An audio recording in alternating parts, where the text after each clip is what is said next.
بسم الله الرحمن الرحيم. اللهم اغفر لشيخنا وللحاضرين.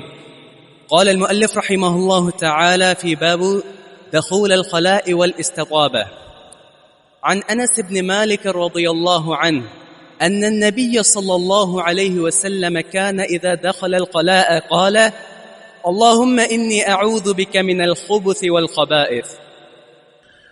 إن الحمد لله نحمده ونستعينه ونستغفره ونعوذ بالله من شرور أنفسنا وسيئات أعمالنا من يهده الله فلا مضل له ومن يضلل فلا هادي له وأشهد أن لا إله إلا الله وحده لا شريك له وأشهد أن محمدا عبده ورسوله يا أيها الذين آمنوا اتقوا الله حق تقاته ولا تموتن إلا وأنتم مسلمون يا أيها الناس اتقوا ربكم الذي خلقكم من نفس واحدة وخلق منها زوجها وبث منهما رجالا كثيرا ونساء واتقوا الله الذي تساءلون به والأرحام إن الله كان عليكم رقيبا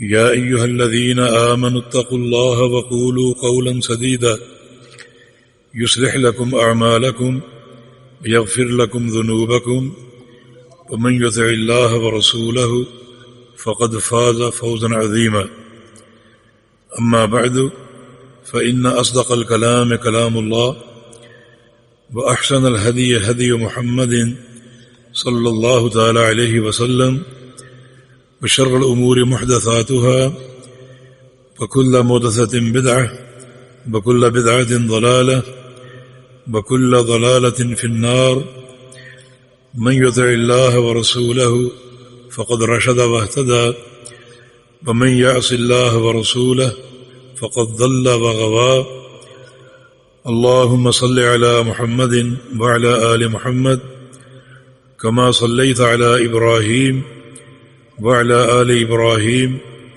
إنك حميد مجيد اللهم بارك على محمد وعلى آل محمد كما باركت على إبراهيم وعلى آل إبراهيم إنك حميد مجيد سبحانك لا علم لنا إلا ما علمتنا إنك أنت العليم الحكيم رب اشرح لي صدري ويسر لي أمري واحلل عقدة من لساني يفقه قولي وبعد باب دخول الخلاء والاستطابة عن أنس بن مالك رضي الله تعالى عنه أن النبي صلى الله عليه وسلم كان إذا دخل الخلاء قال اللهم إني أعوذ بك من الخبث والخبائث بیت الخلاء میں داخل ہونے کے آداب والاستطابہ اور پاکیزگی اور طہارت حاصل کرنے کے آداب یا کہہ لیجیے استنجا کے آداب. اصل میں دو چیزیں ہیں جو استنجا میں استعمال ہوتی ہیں، ایک ڈھیلا اور ایک پانی. ڈھیلے کے لیے استجمار کی اصطلاح ہے اور پانی کے لیے استنجا کی اصطلاح ہے. تو استطابہ کا تعلق دونوں سے ہے، یعنی ڈھیلے اور پانی سے پاکیزگی طہارت حاصل کرنے کے آداب. یہ شریعت مطہرہ کی سماحت، وسعت اور فضیلت ہے جو اس قسم کے تمام امور بیان کرتی ہے، اور یہ اہتمام اور کسی دین میں نہیں ہے. یہودی مذاق اڑایا کرتے تھے، بلکہ ایک روز سلمان فارسی رضی اللہ عنہ کے پاس آئے اور آ کر ان پر تنقید کی یہ کہہ کر کہ علمکم نبیکم کل شیء حتی القراء، کہ تم اتنے گئے گزرے اور بھولے ہو کہ تمہارے نبی کو تمہیں ہر چیز سمجھانی پڑتی ہے، حتیٰ کہ استنجا کے آداب بھی. مذاق اڑا رہے ہیں. سلمان فارسی نے فرمایا کہ جی ہاں، ہمارے پیارے رسول صلی اللہ علیہ وسلم نے ہمیں یہ تمام باتیں بتائی ہیں اور سمجھائی ہیں، اور یہ اس شریعت کا اعزاز ہے جو بندوں کو روحانی اور جسمانی پاکیزگی دیتی ہے، اور روحانی اور جسمانی کا پاکیزگی پر بندوں کی تربیت کرتی۔ یہ شریعت مطہرہ، شریعت اسلامیہ کا اختصاص اور اعزاز ہے۔ چنانچہ دخول خلا، اس سے مراد، خلا سے مراد ہر وہ جگہ جہاں انسان قضاء حاجت کرتا ہے، خواہ وہ بیت الخلاء ہو یا وہ باہر جیسے جنگل میں، میدان میں، گھروں سے باہر لوگ جاتے ہیں، تو ان سب پر خلا کا اطلاق ہوتا ہے۔ اور اس قسم کے عنوان میں چند چیزیں آتی ہیں۔ نمبر 1، بیت الخلاء میں داخل ہونا اور داخل ہونے کے آداب۔ نمبر 2، بیت الخلاء سے نکلنے کے آداب۔ یہ آداب دو طرح کے ہیں، آداب قولیہ کہ زبان سے کیا کہنے جاتے ہوئے اور آتے ہوئے، اور آداب فعلیہ کہ آپ کی کیفیت کیا ہو داخل ہوتے وقت اور خارج ہوتے وقت۔ اور اس میں ایک مسئلہ اور بھی ہے، اور وہ ہے کیفیت جلوس، کہ بیت الخلاء میں کیسے بیٹھنا ہے۔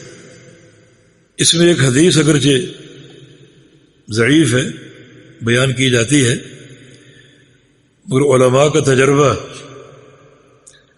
اس مسئلے کی تائید کرتا ہے کہ جب انسان بیٹھے بیت الخلاء میں تو اس کی ٹیک بائیں پاؤں پر ہو اور دائیں پاؤں کو کھڑا رکھے، زیادہ وزن جو ہے وہ بائیں پاؤں پر ہو۔ اس کے دو اسباب ہیں، ایک یہ کہ دائیں پاؤں کا اکرام، دائیں پاؤں کی تکریم، قضاء حاجت کے لیے بایاں پاؤں استعمال ہو رہا ہے۔ دوسرا یہ کہ بائیں پاؤں پر زیادہ زور دینے سے یا ٹیک لگانے سے قضاء حاجت میں آسانی ہوتی اور انسان کو جلد فراغت میسر آ جاتی۔ یہ بات باقاعدہ تجربات سے علماء نے ذکر کی ہے۔ تو یہ بھی قضاء حاجت کے آداب میں یہ بات شمار ہوتی ہے۔ تو یہ مسائل اس باب کے تحت آتے ہیں۔ حدیث کے راوی انس بن مالک رضی اللہ تعالی عنہ ہیں، جن کی کنیت ابو حمزہ تھی، اور یہ انصاری صحابی ہیں اور خزرجی۔ ان کا تعلق انصار کے قبیلے بنو خزرج سے تھا، اور جب رسول کریم صلی اللہ علیہ وسلم ہجرت کر کے مدینہ منورہ تشریف لائے تو اس وقت ان کی عمر 10 سال تھی، اور ان کی والدہ ام سلیم رضی اللہ عنہا انہیں نبی علیہ السلام کی خدمت میں لے آئی کہ میں اس کو بطور خادم وقف کرتی ہوں، اور اللہ کے پیغمبر نے قبول کر لیا۔ انہوں نے 10 سال اللہ کے پیغمبر کی خدمت کی، اور فرماتے ہیں کہ ما قہرنی ولا ضربنی ولا قال لما فعلت کذا۔ اس پورے 10 سالوں میں رسول اللہ صلی اللہ علیہ وسلم نے مجھے ایک بار بھی نہیں ڈانٹا، نہ کبھی مارا، حتیٰ کہ یہاں تک نہیں کہا کہ تم نے یہ کام کیوں کیا، اتنا بھی نہیں کہا۔ اس میں 2 چیزیں ہیں، ایک رسول اللہ صلی اللہ علیہ وسلم کے خلق، اخلاق حسنہ، اور دوسرا انس بن مالک رضی اللہ عنہ کا اہتمام خدمت، اور پیارے پیغمبر نے انہیں 4 دعائیں دی تھی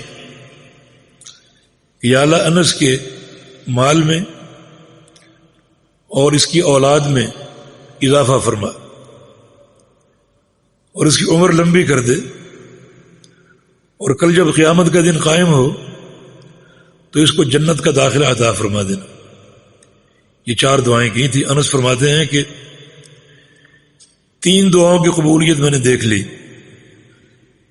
اللہ نے اتنا مال دیا کہ گن نہیں سکتا، اور اتنی اولاد دی کہ مجھے ان کے نام یاد نہیں، اور لمبی عمر دی ہے۔ 93 ہجری میں ان کا انتقال ہوا، وہ 103 سال عمر ہوئی ان کی۔ بلکہ بعض علماء کا کہنا ہے کہ صحابہ میں سب سے آخر میں انس بن مالک فوت ہوئے تھے، لیکن صحیح بات یہ ہے کہ سب سے آخری فوت ہونے والے صحابی ابو طفیل واثلہ بن اسقع رضی اللہ عنہ ہیں۔ ہاں اگر مقید کر لیا جائے کہ انس بن مالک بصرہ میں سب سے آخری صحابی فوت ہونے والے، تو یہ درست ہے، لیکن اطلاقاً آخری صحابی فوت ہونے والے واثلہ بن اسقع رضی اللہ عنہ ہیں۔ تو فرماتے ہیں کہ اللہ نے یہ ساری دعائیں قبول کر لیں، مال بھی دیا، اولاد بھی دی، عمر بھی دی، اور مجھے پوری امید ہے کہ 4تھی دعا بھی قیامت کے دن قبول ہو جائے گی، اور اللہ جنت کا داخلہ بھی عطا فرما دے گا۔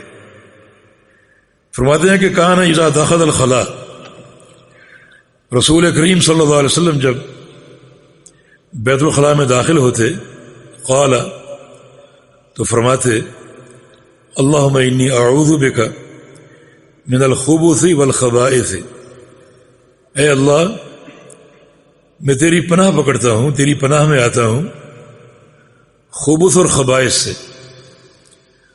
خبث جمع ہے خبیث کی، مراد مرد مذکر شیاطین جو کہ خبیث ہیں، سارے شیاطین خبیث ہیں، یا خبیث جن۔ والخبائث جمع خبیثت ان کی، مراد مؤنث شیاطین جو کہ سارے کے ساری خبیث ہیں۔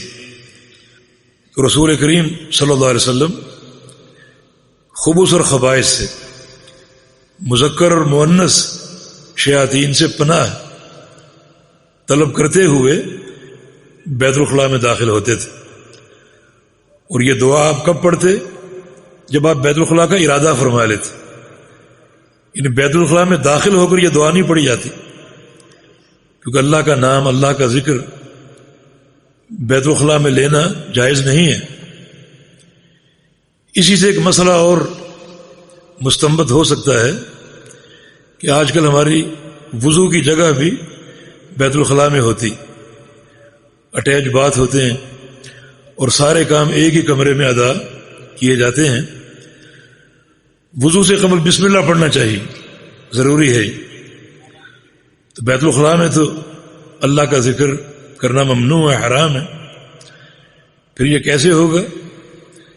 تو اس کا طریقہ یہ ہے کہ آپ بسم اللہ بھی داخل ہونے سے پہلے پڑھ لیجیے، بسم اللہ بھی داخل ہونے سے پہلے پڑھ لیجیے، یہ کفایت کر جائے گی۔ آپ خبث اور خبائث سے اللہ کی پناہ کیوں طلب کرتے تھے؟ اس لیے کہ یہ جو بیت الخلاء ہے یہ شیاطین کی سکونت کی جگہ ہے۔ شیاطین خبیث ہیں اور اپنا ٹھکانہ بھی خبیث ہی بناتے ہیں، اپنا ٹھکانہ بھی خبیث ہی بناتے ہیں۔ والخبیثات للخبیثین، لہذا جو ان کی سکونت گاہ ہے گھروں میں، وہ یا تو بیت الخلاء ہے، یا آپ نے کل حدیث سنی تھی کہ شیطان انسان کی ناک میں رات گزارتا، اور ناک بھی ایک گندگی کی جگہ ہے۔ تو طیبات ان کو پسند نہیں ہے، بلکہ خبائث، بدبو، یہ جگہ ان کو پسند ہے۔ ایک حدیث میں فرمایا کہ ان هذه الحشوش محتضرہ، کہ ان بیت الخلاء میں شیاطین ہوتے ہیں، جب تم داخل ہو تو ان سے اللہ کی پناہ طلب کر کے داخل ہوا کرو تاکہ یہ تلاعب نہ کر سکیں اور انسانوں کو پریشان نہ کر سکیں۔ یہ خبث اور خبائث کا ایک ضبط اور بھی ہے، اور وہ ہے الخبث با کے سکون کے ساتھ۔ یعنی پہلا کیا تھا؟ الخبث با کی پیش، با کے ضمہ کے ساتھ، اور ایک ضبط ہے الخبث والخبائث۔ اگر یہ با کے سکون کے ساتھ ہو تو پھر خبث سے مراد کل شر، ہر شر، اس میں شیاطین بھی ہیں اور غیر شیاطین بھی، ہر شر۔ اور خبائث سے مراد اہل شر۔ اگر یہ با کے سکون کے ساتھ ہو تو اس سے مراد ہر شر، اور خبائث سے مراد ہر اہل شر۔ تو اس صیغے میں زیادہ وسعت ہے، بلکہ زیادہ جو محدثین نے اس لفظ کو ضبط کیا ہے تو وہ با کے سکون کے ساتھ ہی کیا ہے، کیونکہ اس میں زیادہ معنویت ہے اور زیادہ اس میں وسعت ہے۔ تو شریعت نے یہ ہمیں ادب سکھایا اور اس ادب کی تعلیم دی کہ بیت الخلاء میں داخل ہوتے وقت اپنا بایاں پاؤں داخل کریں اور یہ دعا پڑھ کر داخل ہوں، جس میں اللہ رب العزت کی طرف سے انسان کو حفاظت میسر آتی ہے۔ اور اگر یہ دعا پڑھ لیں تو شیاطین بیت الخلاء میں انسان کو تنگ نہیں کر سکیں گے، پھر تنگ کرنے کی ہمت نہیں کر سکیں گے۔ یہ اس دعا کی طاقت ہے اور اس دعا کی تاثیر ہے، اور یہ شریعت کی برکت اور سماحت ہے۔ جی